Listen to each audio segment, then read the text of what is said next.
Vous vous demandez peut-être si les drones peuvent jouer un rôle dans l'exploration des villes fantômes. Ne vous inquiétez pas, je vais essayer de vous répondre.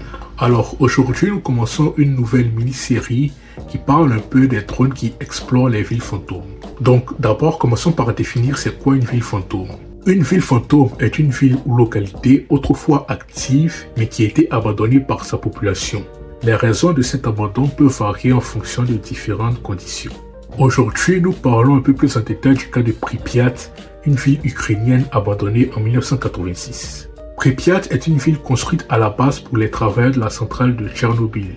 Elle se situe à seulement 3 km de celle-ci et a été donc évacuée en 1986 après l'explosion du réacteur. Depuis, elle est figée. Mais pourquoi utiliser des drones pour faire sa cartographie? La raison principale est simple, c'est que certaines zones sont encore contaminées par les déchets radioactifs. Envoyer des équipes humaines sur place présente de gros risques. Grâce aux drones, ce risque disparaît. Ils permettent de cartographier les bâtiments, créer des modèles 3D détaillés, analyser la dégradation des structures et documenter l'évolution de la végétation. Grâce à la photogrammétrie dont on a parlé dans la vidéo précédente et aux capteurs embarqués, il est possible de recréer numériquement la ville entière. Mais l'objectif n'est pas seulement technique, il est aussi mémoriel. Les représentations 3D de la ville permettent de conserver une trace précise avant que le temps, l'humidité ou encore l'effondrement ne fassent disparaître certains bâtiments. C'est une manière de faire des archives pour des générations futures.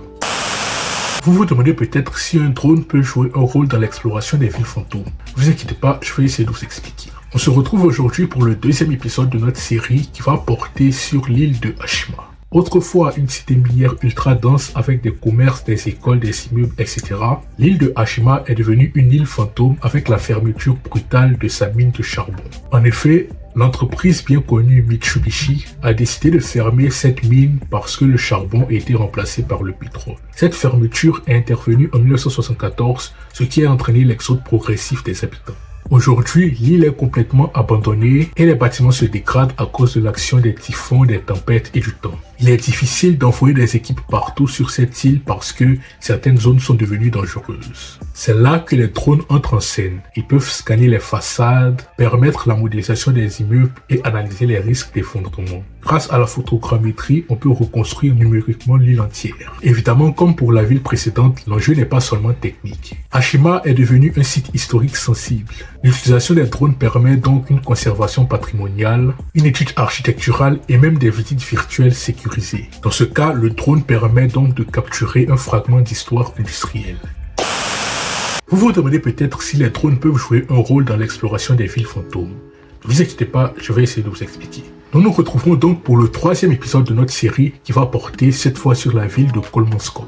Fondée en 1908 après la découverte fortuite de gisements de diamants, Kolmonskop était une ville située au sud de la Namibie, en plein cœur du désert du Namib. Malheureusement, avec l'épuisement des diamants et la découverte de gisements plus riches un peu plus au sud, la ville a été peu à peu abandonnée dans les années 1950, le désert du Namib reprenant ses droits. Aujourd'hui, les maisons sont littéralement remplies de dunes, les planchers ont complètement disparu sous le sable et les murs se fissurent petit à petit. Envoyer des équipes pour faire des analyses n'est pas simple. Le terrain est instable et les structures sont fragiles, donc c'est dangereux. C'est pour cela qu'on se tourne vers les drones. Ceux-ci permettent de cartographier l'avancée des dunes, de faire des modélisations 3D des bâtiments et d'analyser l'érosion. Grâce à la photogrammétrie, on peut observer comment le sable transforme la ville. C'est presque une expérience à ciel ouvert sur l'impact du climat et de l'environnement.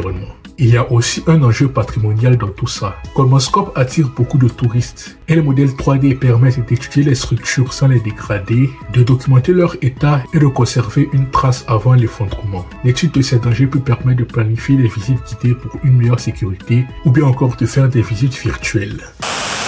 Vous vous demandez peut-être si les drones peuvent jouer un rôle dans l'exploration des villes fantômes. Ne vous inquiétez pas, je vais essayer de vous expliquer. Dans ce quatrième épisode de notre série, nous allons nous attaquer à l'histoire de Bodhi, une ville en Californie. Ancienne ville de la ruée vers l'or, elle a connu une croissance fulgurante puis un abandon progressif qui est bien sûr le résultat de l'épuisement des mines d'or, mais aussi de deux incendies dévastateurs en 1892 et 1932.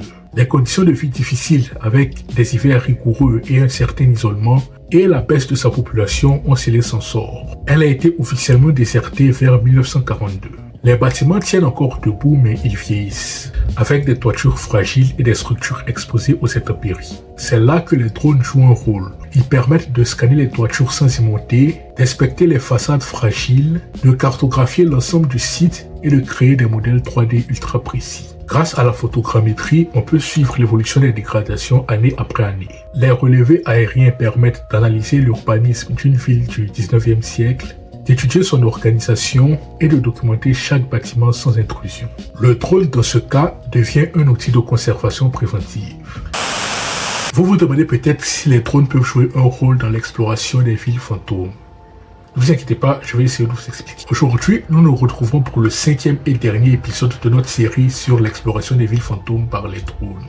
Nous allons regarder plus en détail le cas du village d'Oradour-sur-Glane. Ce village situé en France a été détruit en 1944 pendant la Deuxième Guerre mondiale, victime des attaques de l'armée allemande. Après la guerre, il a été décidé que le site ne sera pas rebâti et qu'il restera tel quel en mémoire. Aujourd'hui, les ruines sont toujours là. Voitures calcinées, façades détruites, rues figées dans le silence. Mais le temps, lui, continue de faire son action.